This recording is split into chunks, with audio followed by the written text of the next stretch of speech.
इसलिए मनाया जाता है दशहरा का त्योहार। यह है विजयदशमी की कथा।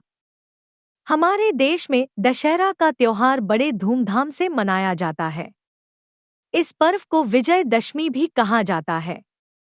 शारदीय नवरात्रि के समय 9 दिन मां दुर्गा का पूजन करने के बाद 10वें दिन रावण का पुतला बनाकर उसका दहन किया जाता है।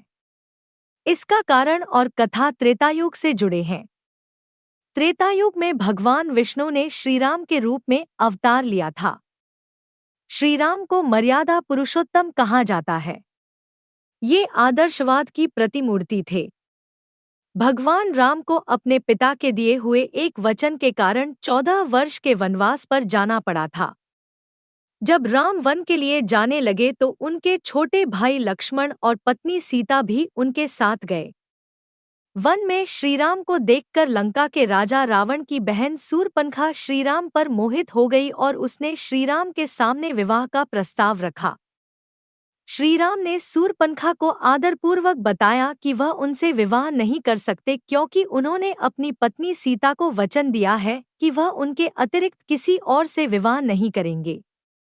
यह कहकर श्रीराम ने शूर्पणखा को लक्ष्मण के पास भेज दिया।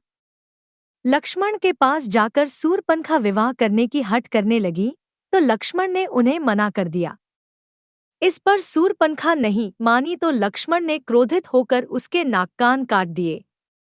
रोती हुई शूर्पणखा अपने भाई रावण के पास पहुंची और उसे राम और लक्ष्मण के बारे में बताया। तब रावण ने छल से माता सीता का हरण कर लिया। फिर राम भक्त हनुमान ने माता सीता की खोज की।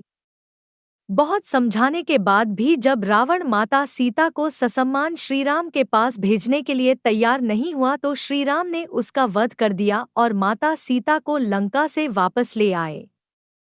श्रीराम ने जिस दिन रावण का वध किया उस दिन शारदीय नवरात्र की दशमी तिथि थी।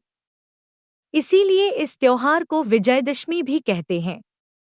रावण के बुरे कर्म पर श्रीराम की अच्छाई की जीत हुई, इसलिए इसे बुराई पर अच्छाई की जीत के त्योहार के रूप में भी मनाते हैं। विजयदशमी पर रावण का पुतला बनाकर उसका दहन किया जाता है। रावण के साथ ही उसके बेटे मेघनाद और भाई कुंभकर्ण के पुतले का भी दहन किया जाता है।